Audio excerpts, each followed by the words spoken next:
अस्सलाम वालेकुम। अब हम डिस्कस करने जा रहे हैं एक्शन पोटेंशियल। इससे पहले हमने रेस्टिंग मेम्ब्रेन पोटेंशियल को डिस्कस किया था कि रेस्टिंग मेम्ब्रेन पोटेंशियल किस तरह जो है मेम्ब्रेन के क्रॉस प्रोड्यूस होती है और उसको किस तरह मेजर करते हैं। तो अब हम एक्शन पोटेंशियल को देख लेते हैं। तो एक्शन पोटेंशियल क्या है कि जब रेस्टिंग मेम्ब्रेन पोटेंशियल को कोई डिस्टर्बिंग या डीपोलराइजिंग स्टिमुलस अप्लाई किया जाता है तो मेम्ब्रेन पोटेंशियल जो है वो चेंज हो जाती है और इनवर्ड मेम्ब्रेन जो है पॉजिटिव हो जाती है। नॉर्मली रेस्टिंग मेम्ब्रेन पोटेंशियल के केस में इनवर्ड जो मेम्ब्रेन है ये नेगेटिव होती है, minus 90 millivolt large inner fiber के केस में। लेकिन इधर डीपोलराइजिंग स्टिमुलस जब अप्लाई किया जाता है तो सपोज इस एरिया में अप्लाई किया गया तो इनवर्ड जो मेम्ब्रेन है वो पॉजिटिव हो जाती है, आउटवर्ड से मेम्ब्रेन जो है वो नेगेटिव हो जाती है। तो ये जो मेम्ब्रेन का एरिया है जो इन साइड से पॉजिटिव है और आउटसाइड से नेगेटिव है, ये एरिया है डीपोलराइज्ड एरिया, ठीक है। और इसके अंदर एक्शन पोटेंशियल जो है वो प्रोड्यूस होगी। तो इनिशियली मेम्ब्रेन एक्शन पोटेंशियल की जो हम स्टेजेस की बात करें तो इसकी पहली जो फर्स्ट स्टेज होती है वो होती है इसकी रीपोलराइज्ड स्टेट, ठीक है, रीपोलराइज्ड या रेस्टिंग स्टेज। और उसके बाद इसकी स्टेज आती है डीपोलराइज्ड स्टेज, ठीक है, या डीपोलराइजेशन। इसको रेस्टिंग स्टेज किया नहीं तो वो ज़्यादा बेटर है, रेस्टिंग स्टेज, डीपोलराइजेशन, और उसके बाद आ जाती है रीपोलराइजेशन। तो ये इसकी 3 स्टेजेस होती हैं एक्शन पोटेंशियल की। अब होता क्या है कि जब यहाँ पे स्टिमुलस अप्लाई किया जाता है तो मेम्ब्रेन के अंदर वोल्टेज गेटेड सोडियम चैनल्स होते हैं वो ओपन होते हैं, जिससे सोडियम जो है इनवर्ड रश करता है। चूँकि पॉजिटिव चार्ज इनवर्ड आ रहा होता है इसलिए इनवर्ड से मेम्ब्रेन जो है पॉजिटिव हो जाती है और मेम्ब्रेन सडनली -90 मिली वोल्ट से प्लस की डायरेक्शन में +35 मिली वोल्ट तक ओवर शूट जो है कर जाती है, यानी कि 0 से भी आगे ओवर शूट कर जाती है। तो ये थी इसकी रेस्टिंग स्टेज, ठीक है, और ये इसकी आ जाती है डीपोलराइजेशन स्टेज। तो उसके बाद जब मेम्ब्रेन जो है पॉजिटिव डायरेक्शन मूव कर जाती है तो एक पॉइंट पे जाके सोडियम चैनल जो है वोल्टेज गेटेड सोडियम चैनल्स वो क्लोज हो जाते हैं और voltage gated potassium channels open होते हैं, जिससे मेम्ब्रेन अगेन नेगेटिव डायरेक्शन में मूव करती है। तो ये नेगेटिविटी या रेस्टिंग मेम्ब्रेन पोटेंशियल जो है दोबारा इस्टेब्लिश हो जाती है। तो इसको हम नाम देते हैं रीपोलराइजेशन स्टेज। अब इसको ज़्यादा अच्छे से समझने के लिए पहले हम जो है वो चैनल्स को देख लेते हैं। अब न्यूरॉन के अंदर कौन कौन से चैनल जो है वो मेन रोल प्ले कर रहे होते हैं, तो इसके अंदर फर्स्ट ऑफ ऑल आते हैं लीक चैनल्स, ठीक है, लीक चैनल्स और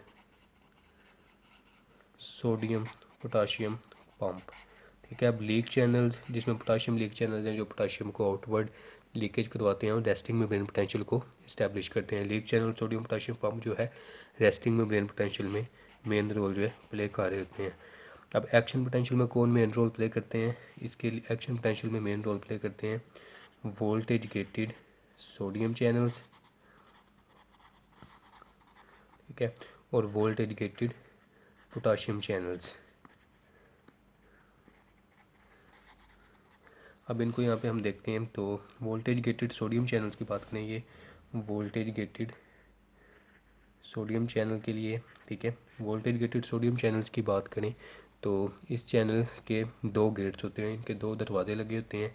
एक दरवाज़ा मेम्ब्रेन के आउटसाइड पे होता है जिसको हम नाम देते हैं एक्टिवेशन गेट का, और एक दरवाज़ा इनसाइड द मेम्ब्रेन होता है, इसको हम नाम देते हैं इनएक्टिवेशन गेट का, ठीक है।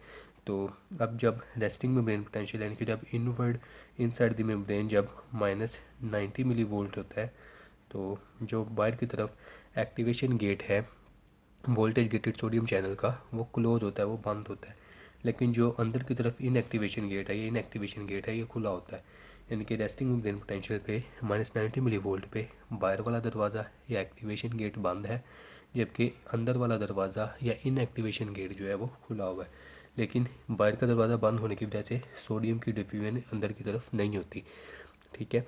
तो अब जैसे ही कोई डिस्टर्बिंग स्टिमुलस जो है अप्लाई किया जाता है, जो थ्रेशोल्ड होल्ड वैल्यू को जो एक्शन पोटेंशियल के लिए रिक्वायर्ड होती है अप्रॉक्सीमेट 60 to 65 मिली वोल्ट्स, ठीक है, जब थ्रेशोल्ड होल्ड स्टिमुलस अप्लाई करते हैं जो मेम्ब्रेन पोटेंशियल को इतना डिक्रीज़ कर देता है, ठीक है, जब मेम्ब्रेन पोटेंशियल -90 मिली वोल्ट से 60 मिली वोल्ट तक यानी कि डिक्रीज़ होती है, पॉजिटिविटी की तरफ डिक्रीज़ होती है, तो क्या होता है कि जो एक्टिवेशन गेट है बाहर का वो ओपन होता है और ये रैपिडली ओपन होता है, फास्ट ओपन होता है, ठीक है।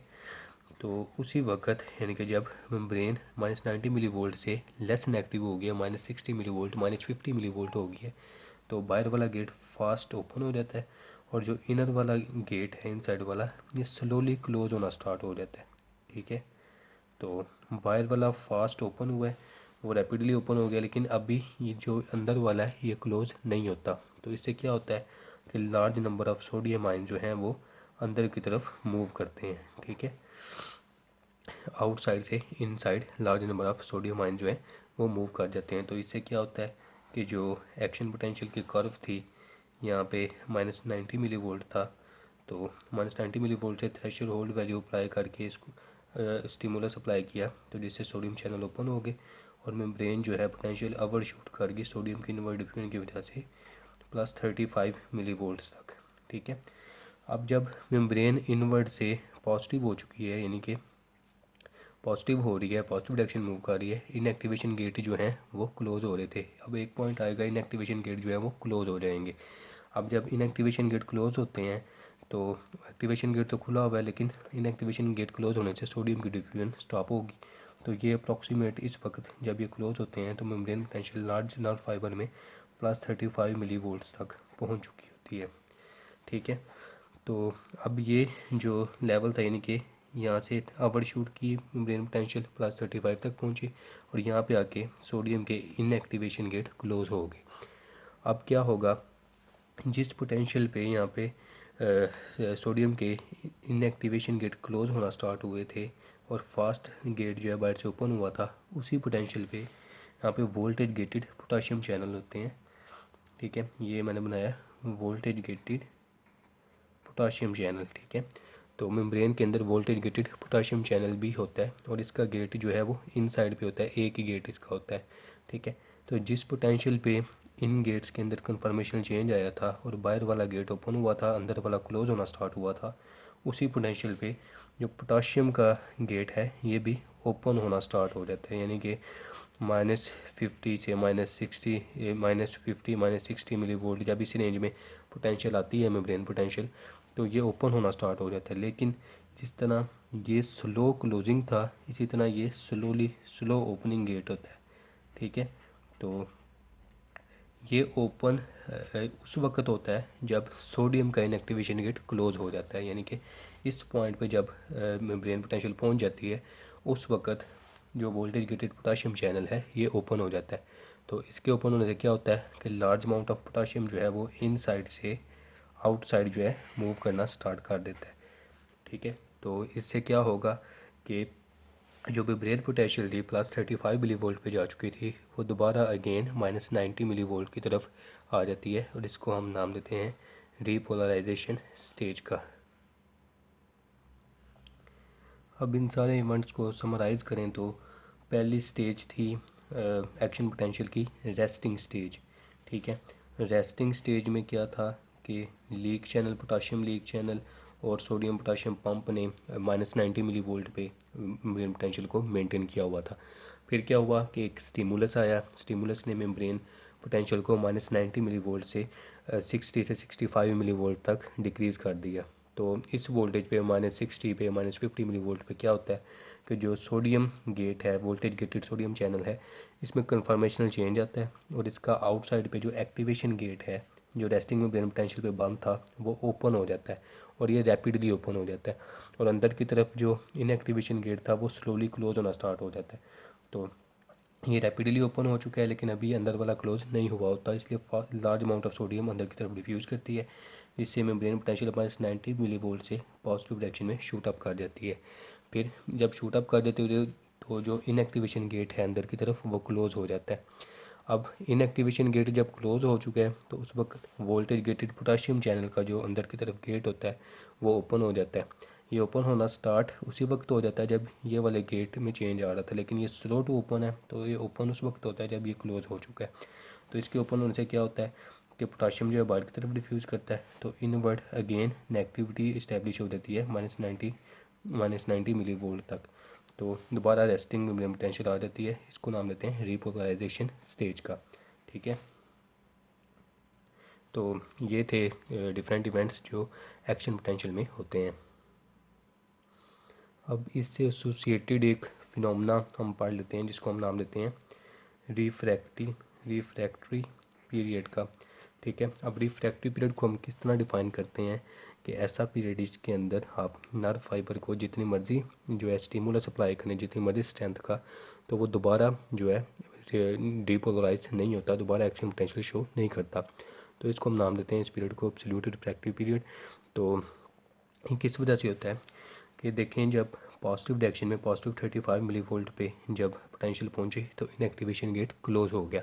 अब जब तक resting membrane potential -90 millivolt establish नहीं हो जाती, दोबारा नहीं आ जाती, इनएक्टिवेशन गेट ने नहीं खुलना।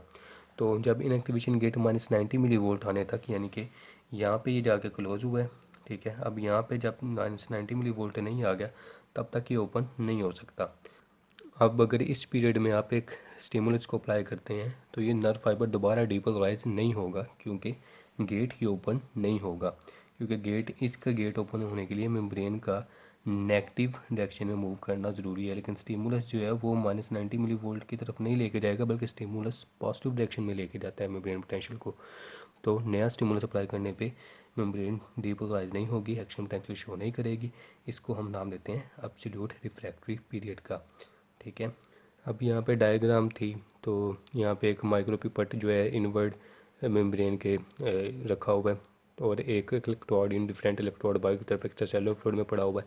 तो इस केस में जब एक्शन पोटेंशियल डेवलप हो जाती है तो जो डिफ्लेक्शन होती है वोल्ट मीटर के अंदर, वो पॉजिटिव डायरेक्शन में होती है, क्योंकि इनवर्ड जो मेम्ब्रेन है वो पॉजिटिव हो जाता है।